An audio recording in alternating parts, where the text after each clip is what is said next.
to know if it could be the kind of girl you could go down for. Hi wonderfuls, welcome back to my channel. My name is Ebony, and if you are new here, then welcome to my corner of the YouTube universe, and if you're old here, then hey guys, welcome back. Take one quick second, go down below and click that subscribe button so you don't miss any more videos from me, and thumbs up if you find this type of content helpful. And without further ado, let's jump into it. So lately I've noticed a few comments on some of my older videos asking if I still do certain things in my natural hair journey, and that is kind of just the nature of being on YouTube. Most of the videos stay up for the lifetime of your channel, so people constantly find your content at any given point in time and ask, hey, is this still a thing, if they, you know, recognize the date on there and what it's about and what it's not. I know a lot of you guys watch me on a regular basis, so you are updated all the way, but for all of you that aren't, I decided to film this video so that you guys know 7 things that I no longer do in my natural hair journey, so that everybody's all on the same page. And yeah, let's just jump right into it. So I have everything written down on my phone here. I'm just gonna be reading off the list that I wrote, and the first thing that I don't do anymore is use apple cider vinegar. I know, honey, trust me, I know. I've made several videos swearing by apple cider vinegar, and people still constantly find that content and are like, oh, this is great, and I'm glad I can help people even after the fact. But I stopped using apple cider vinegar because of the protein enzyme complex that is in apple cider vinegar with mother. And I have tried using some apple cider vinegar without the mother, but trust me, it still has the same effect. There is still a little protein enzyme complex in the one without it. And the reason I think is because of the water source. Here in Georgia, it's very hard water. The minerals in the water and my hair do not mix well with apple cider vinegar, organic apple cider vinegar anymore. I don't know what happened. Okay, I would like to still continue to use it, and I'm not saying that it wouldn't work for you in the future or me in the future, but I know in Pennsylvania it was okay for me to use, and then after I got down here to Georgia it was like not so much. So I definitely think it's a water source thing, because I used to have a water softening system in my old house, but now not so much, and it definitely affects my hair. It feels like it gets super tangly really quick, and then it would end up leading to breakage and extra long detangling days. So I avoid it now. I did just try to like scale back using it, but anytime I did, it did more damage than it did benefits. So no more apple cider vinegar for Ev. Sorry. But if it still works for you, then honey, keep on keeping on. Number 2, I no longer oil my scalp. I know, that was a big one, and I had to experiment to see if that was something that I didn't want to continue to do. For me, I would use coconut oil. I still swear by coconut oil. I put it on my hair. However, I do not, y'all know, the oil literally would be running down the side of my face.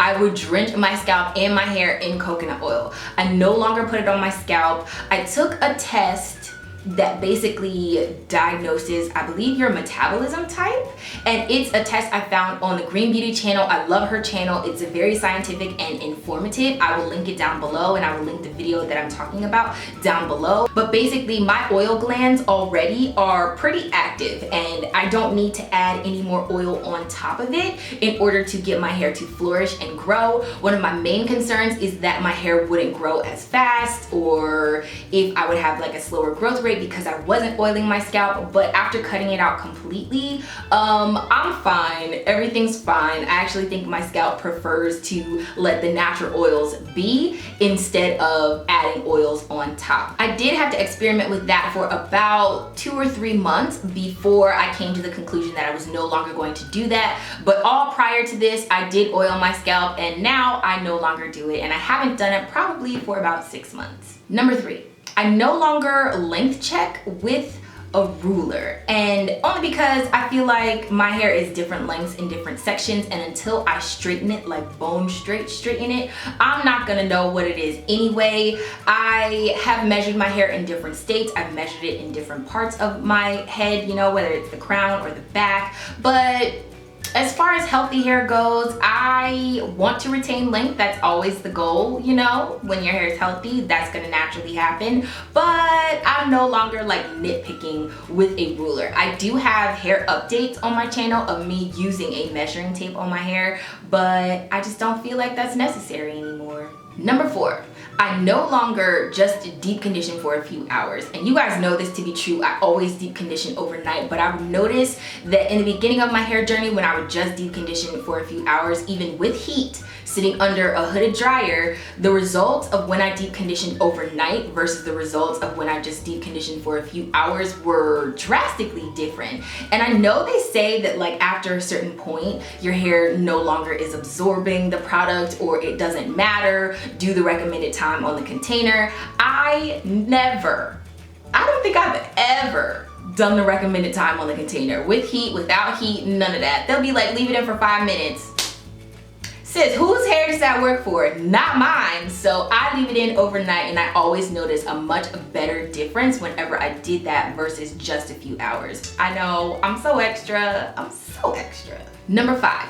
I no longer use internal growth aids. And by that I mean vitamins, gummies, teas. The bamboo tea specifically, a lot of questions still come through on that video of whether or not I'm still using the bamboo tea. I am not. More or less nowadays, I just try to keep a healthy diet, drink lots of water, and do whatever is best for your metabolism. I, right now, am only taking a probiotic. That is it for my overall health. Other than that, I never really got into a whole bunch of vitamins. I did try them in the beginning. Biotin made me break out. The hair, skin, and nails all have tons of biotin in them, so I wasn't willing to risk bad skin. And as far as the bamboo tea is concerned, I don't drink it anymore. I did notice a difference, but not a significant difference with hair growth. My nails and my skin, however, my nails grew like crazy and my skin cleared up a lot. So if you want to take it for those, sure, highly recommend. But hair, I didn't notice a significant difference.